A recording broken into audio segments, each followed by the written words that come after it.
തിരുവനന്തപുരം ബഥനിപുരത്ത് പൊതുവഴി സ്വകാര്യ വ്യക്തി കെട്ടിയടച്ചതായി പരാതി.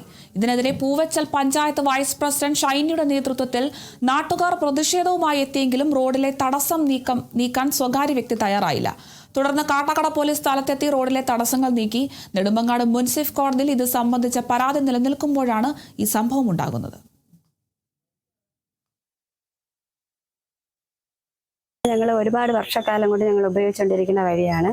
എൻ്റെ ഭർത്താവ് മരിച്ചിട്ട് 4 വർഷം. ഇപ്പം എൻ്റെ ഭർത്താവ് ഉണ്ടായിരുന്ന സമയത്ത് വരെ ബൈക്ക് പോയിക്കൊണ്ടിരുന്ന വഴിയാണത്. പിന്നെ ശനിയാഴ്ച ഞാൻ ജോലിക്ക് പോയ സമയത്ത് ആണ് വഴി അടയ്ക്കാൻ വേണ്ടിയിട്ട് നോക്കിയത്. അങ്ങനെ മെമ്പറും കൂടെ എന്നെ വിളിച്ച് പറഞ്ഞ് ഞാൻ വന്ന സമയത്ത് അവർ ഗേറ്റ് ഇടാൻ വേണ്ടിയിട്ടാണ് നോക്കിയത്.